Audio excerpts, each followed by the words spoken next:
दूसरा अध्याय, मां का देहांत और अलौकिक तावीज। मेरी मां की सबसे बड़ी इच्छा मेरे बड़े भाई के विवाह की थी। आहा, जब मैं अनंत की पत्नी का मुख देखूंगी तब मुझे इस धरती पर ही स्वर्ग मिल जाएगा। इन शब्दों में मां को अपने वंश को आगे चलाने की प्रबल भारतीय भावना व्यक्त करते मैं प्रायः सुनता था। अनंत की सगाई के समय मैं लगभग 11 वर्ष का था। मां कोलकाता में अत्यंत उल्लास से विवाह की तैयारियों में जुटी हुई थी। केवल पिताजी और मैं ही उत्तरी भारत में स्थित बरेली में अपने घर में रह गए थे, जहां लाहौर में 2 वर्ष रहने के बाद पिताजी का स्थानांतरण हो गया था। इसके पूर्व मैं अपनी 2 बड़ी बहनों रमा और उमा के विवाहों का ठाट बाट देख चुका था, किंतु घर में सबसे बड़ा पुत्र होने के नाते अनंत के विवाह की तैयारियां तो और भी बड़े स्तर पर हो रही थी। मां प्रतिदिन दूर दूर से कोलकाता पहुंचते सगे संबंधियों की आवभगत करने में व्यस्त थी।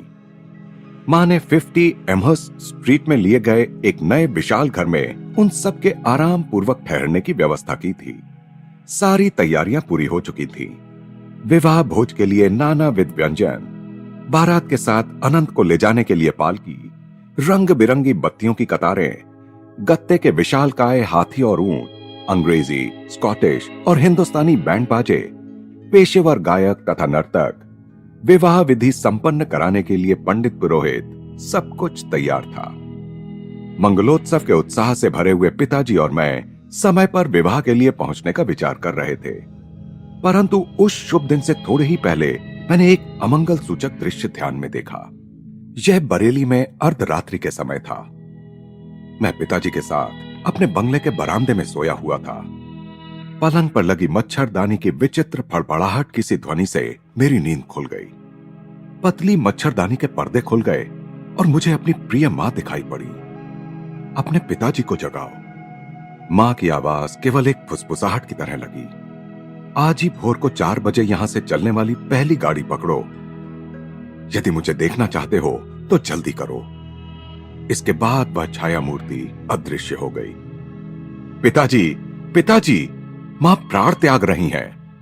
मेरे आर्त स्वर में व्याप्त भयाकुलता ने उन्हें तत्क्षण जगा दिया। सुबकते हुए मैंने उन्हें सारी घटना सुना दी। अपने स्वभाव के अनुसार इस स्थिति को अस्वीकार करते हुए उन्होंने मुझसे कहा, चिंता की कोई बात नहीं, यह तुम्हारे मन का भ्रम मात्र है। तुम्हारी मां बिल्कुल ठीक है। यदि कोई दुखद समाचार मिल ही गया तो हम लोग कल चल पड़ेंगे। यदि आप अभी तुरंत नहीं चले तो अपने आप को आप कभी क्षमा नहीं कर पाएंगे। तीव्र व्यथा के कारण मेरे मुंह से ये शब्द भी निकल पड़े, और ना ही मैं आपको कभी क्षमा करूंगा। विषादपूर्ण प्रातःकाल स्पष्ट संदेश लेकर आया। मां गंभीर रूप से अस्वस्थ, विवाह स्थगित, तुरंत आइए। पिताजी और मैं हतबुद्धि होकर निकल पड़े। रास्ते में जहां गाड़ी बदलनी पड़ती थी वहां मेरे एक चाचा हम लोगों से मिले। आकार में बड़ी बड़ी होती जाती एक रेलगाड़ी वज्र गर्जन के साथ हमारी ओर आ रही थी। आंतरिक क्षुब्धता के कारण अपने आप को गाड़ी के आगे झोंक देने का निश्चय अचानक मेरे मन में उठा। मुझे लगा कि मां की छत्र छाया से वंचित हो जाने के बाद अब अचानक पूर्णतः उजड़ गए इस संसार को सहने की क्षमता मुझ में नहीं है। मैं मां से इस संसार में सबसे प्रिय मित्र के रूप में प्यार करता था। उनके सांत्वनादायक काले नयन बचपन की छोटी छोटी व्यथा वेदनाओं के समय मेरा एकमात्र आश्रय थे।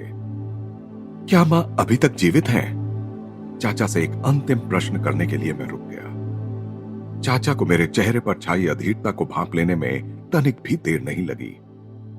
निसंशय वे जीवित हैं, पर मुझे उन पर थोड़ा भी विश्वास नहीं हुआ। हम कोलकाता में घर पहुंचे तो हमें मृत्यु के अचेतन करने वाले रहस्य का सामना करना पड़ा। मैं मृत प्राय सा होकर गिर पड़ा। किसी प्रकार की सांत्वना को मेरे हृदय का स्पर्श भी कर पाने के लिए कई वर्ष लग गए। मेरी आर्त पुकारों ने साक्षात स्वर्ग के द्वारों को हिला दिया। आखिर जगत जननी को आना ही पड़ा। उनके स्नेह स्निग्ध शब्दों ने मेरे रिश्ते घावों को भर दिया। वह मैं ही थी जिसने जन्म जन्मांतर में अनेक माताओं की स्नेह वत्सलता के माध्यम से तुम्हारी देखभाल की। खोए हुए जिन 2 सुंदर काले नयनों को तुम ढूंढ रहे हो, उन्हें मेरी आंखों में देखो। परम प्रिय मां के श्राद्ध कर्म के बाद शीघ्र ही पिताजी और मैं बरेली लौट आए। अतीत की स्मृति में प्रतिदिन भोर में ही मैं अपने बंगले के सामने स्थित नरम हरित स्वर्णिम हरियाली को छाया देते खड़े पारिजात वृक्ष की दुखार्त होकर तीर्थ यात्रा करता। कभी कभी काव्य में क्षणों में मैं सोचता था कि पारिजात के श्वेत पुष्प अपनी अंतर्जात भक्ति से हरित तृण वेदी पर अपने आप को बिखेर रहे हैं। ओस बिंदुओं के साथ अपने अश्रु बिंदुओं को मिलाते हुए मैं प्रायः ऊषा से लोकोत्तर अलौकिक प्रकाश निकलता देखा करता। ईश्वर को पाने की तीव्र कसक से मैं तड़प उठता। हिमालय चले जाने की प्रबल इच्छा मुझ में जाग उठी। मेरे एक चचेरे भाई हिमालय की पावन पर्वत श्रेणियों की यात्रा कर हमारे यहां बरेली आए। योगियों और स्वामियों के उस उच्च पर्वत निवास स्थान की कहानियां मैंने उनसे उत्सुकता पूर्वक सुनी। चलो हिमालय भाग चलें। यह प्रस्ताव एक दिन मैंने बरेली में अपने मकान मालिक के पुत्र द्वारका प्रसाद के समक्ष रखा, परंतु वह ऐसे विचारों से सहमत नहीं था। उसने मेरे इस विचार से मेरे बड़े भाई को अवगत करा दिया, जो उसी समय पिताजी से मिलने के लिए वहां आए थे। एक छोटे बच्चे की इस अव्यावहारिक योजना को हंसकर टाल देने के बदले अनंत ने मेरा उपहास करने का निश्चय कर लिया। तुम्हारे गेरुए कपड़े कहां हैं? उनके बिना तो तुम स्वामी नहीं बन सकते। परंतु उनके इन शब्दों से मैं अबोधगम्य रूप से पुलकित हो उठा। उन शब्दों ने एक स्पष्ट चित्र मेरी दृष्टि के सामने खड़ा कर दिया कि मैं सन्यासी बनकर भारत भ्रमण कर रहा हूं। शायद उन शब्दों ने किसी पूर्व जन्म की स्मृतियों को जगा दिया था। चाहे जो बात हो, पर मुझे यह तो पता चल गया कि प्राचीन सन्यास परंपरा का गेरुआ वस्त्र मैं अत्यंत स्वाभाविक सहजता के साथ धारण कर सकूंगा। एक दिन द्वारका के साथ बातचीत करते हुए मैंने अनुभव किया कि हिमस्खलन के समान प्रचंड वेग से ईश्वर प्रेम की धारा मुझ में उतर रही है। इसके फलस्वरूप शब्दों का जो धारा प्रवाह मुझसे बहने लगा, उसकी ओर द्वारका का तो विशेष ध्यान नहीं था, पर मैं पूरे मन से अपने आप को सुन रहा था। उसी दिन दोपहर को मैं हिमालय की तलहटी में स्थित पहाड़ियों में बसे नैनीताल की ओर भाग गया। अनंत ने भी दृढ़ संकल्प के साथ मेरा पीछा किया और विवश होकर मुझे दुखी अंतःकरण के साथ बरेली वापस आना पड़ा। मुझे केवल एक ही तीर्थ यात्रा करने की अनुमति थी, और वह थी प्रतिदिन प्रातः की पारिजात वृक्ष की तीर्थ यात्रा। मेरा हृदय अपनी खोई हुई दोनों माताओं के लिए मूक रुदन करता रहा। एक मानवी माता, दूसरी जगन माता। मां के स्वर्गवास से परिवार में जो रिक्तता उत्पन्न हो गई, वह कभी भरी नहीं जा सकती थी। अपने जीवन के लगभग 40 शेष वर्षों में पिताजी ने दूसरा विवाह नहीं किया। अपने बाल वृंद के माता पिता की कठिन भूमिका उन्होंने स्वयं ही स्वीकार कर ली, और इसके निर्वाह में वे हमारे साथ अधिक कोमल हृदय, अधिक मिलनसार बन गए। शांति और सूझबूझ के साथ ही वे विभिन्न पारिवारिक समस्याओं को हल करते। कार्यालय से आने के पश्चात वे किसी विरक्त की भांति अपने कक्ष में चले जाते और आनंदपूर्ण प्रशांति में क्रिया योग का अभ्यास करते। मां के स्वर्गवास के बहुत समय बाद मैंने ऐसी छोटी छोटी बातों का ध्यान रखने के लिए एक अंग्रेज परिचारिका को रखने का प्रयास किया, ताकि पिताजी को कुछ आराम मिल सके। परंतु पिताजी ने सिर हिला हिलाकर अपनी असहमति प्रकट की। तुम्हारी मां के साथ ही मेरी सेवा का अंत हो गया। आजीवन एक पत्नी परायणता के भाव में उनकी आंखें खो गईं। मैं किसी भी अन्य स्त्री की सेवा ग्रहण नहीं करूंगा। मां के गुजर जाने के 14 महीने बाद मुझे ज्ञात हुआ कि वह मेरे लिए एक महत्वपूर्ण संदेश छोड़ गई हैं। उनके अंतिम समय अनंतदा उनके पास उपस्थित थे और उन्होंने उनके शब्दों को लिख लिया था। यद्यपि मां ने वह संदेश मुझे 1 वर्ष में दिए जाने का निर्देश दिया था, तथापि मेरे भाई ने उसमें विलंब कर दिया था। उन्हें शीघ्र ही मां द्वारा उनके लिए पसंद की हुई कन्या से विवाह करने के लिए बरेली से कोलकाता प्रस्थान करना था। एक दिन संध्या को उन्होंने मुझे अपने पास बुलाया। मुकुंद, तुम्हें यह विलक्षण समाचार देने में मैं आनाकानी करता रहा। उनके स्वर में विवशतापूर्ण समर्पण था। मुझे भय था कि इससे तुम्हारी गृह त्याग की इच्छा और भड़क उठेगी, परंतु तुम वैसे भी अभी प्रबल ईश्वर प्रेम से ओतप्रोत हो। अभी हाल ही में जब मैं तुम्हें हिमालय जाते हुए रास्ते से पकड़ लाया, तभी मैंने एक निश्चित संकल्प कर लिया। मुझे किसी भी परिस्थिति में अब अपना पवित्र वचन निभाने में देर नहीं करनी चाहिए। मेरे भाई ने मुझे एक छोटी सी डिबिया दी और मां का संदेश मुझे सुनाया। मां ने कहा था, मेरे प्रिय पुत्र मुकुंद, मेरे ये शब्द तुम्हारे लिए मेरा अंतिम आशीर्वाद हैं।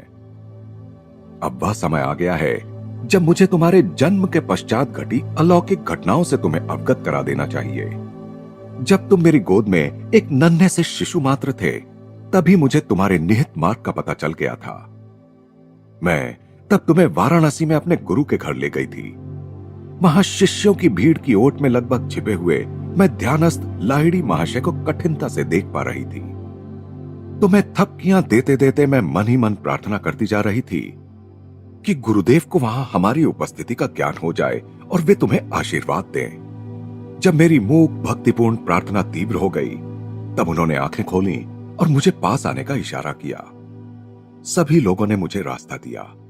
मैंने जाकर उन परम पवित्र चरण कमलों में अपना सिर रखा। लाहिड़ी महाशय ने तुम्हें अपनी गोद में ले लिया और आध्यात्मिक दीक्षा के रूप में तुम्हारे ललाट पर अपना हाथ रखा। छोटी मां, तुम्हारा पुत्र एक योगी होगा। एक आध्यात्मिक इंजन बनकर वह अनेक आत्माओं को ईश्वर के साम्राज्य में ले जाएगा। सर्वज्ञ गुरुदेव ने मेरी गुप्त प्रार्थना स्वीकार कर ली। यह देखकर मेरा हृदय आनंद से नाच उठा। तुम्हारे जन्म के कुछ पहले उन्होंने मुझे बताया था कि तुम उनके ही मार्ग पर चलोगे।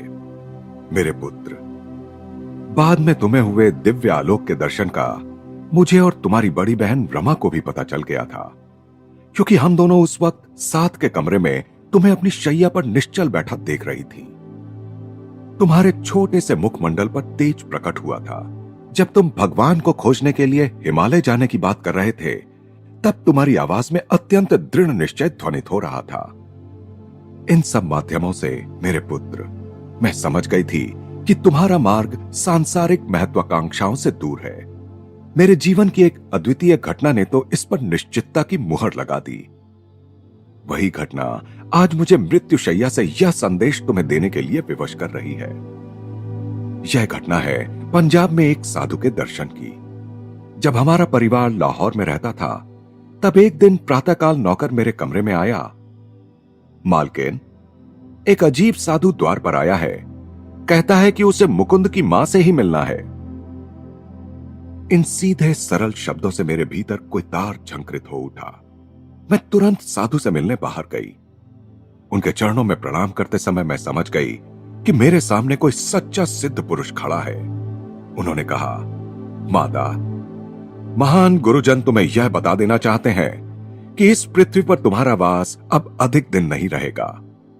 तुम्हारी अगली बीमारी तुम्हारे लिए अंतिम सिद्ध होगी। इसके पश्चात थोड़ी देर वे मौन रहे। उस मौन के दौरान मैंने कोई भय या संकट नहीं, बल्कि महान शांति अनुभव की। अंततः वे फिर कहने लगे, तुम्हें अपने पास अमानत के रूप में रखने के लिए चांदी का एक ताबीज दिया जाएगा। वह आज मैं तुम्हें नहीं दूंगा। मेरे कथन को सत्य प्रमाणित करने के लिए कल जब तुम ध्यान कर रही होगी, तब वह तुम्हारे हाथों में मूर्त रूप धारण कर लेगा। जब तुम्हारे मृत्यु की घड़ी निकट आएगी, तब तुम्हें वह ताबीज अपने बड़े बेटे अनंत को देकर उसे बताना होगा कि 1 वर्ष तक वह उस ताबीज को अपने पास रखे और तत्पश्चात उसे तुम्हारे द्वितीय पुत्र को दे। महापुरुषों से प्राप्त उस ताबीज के मर्म को मुकुंद समझ लेगा। उसे वह ताबीज तब मिलना चाहिए जब वह सारी सांसारिक आशा आकांक्षाओं का परित्याग कर प्राणपण से ईश्वर की खोज करने के लिए प्रस्तुत हो रहा हो। जब वह ताबीज कुछ वर्षों तक उसके पास रह चुका होगा और जब उसका उद्देश्य पूरा हो चुका होगा, तब वह अपने आप अदृश्य हो जाएगा। गुप्त से अति गुप्त स्थान में भी वह रखा हो, तब भी वह जहां से आया था वहीं वापस चला जाएगा।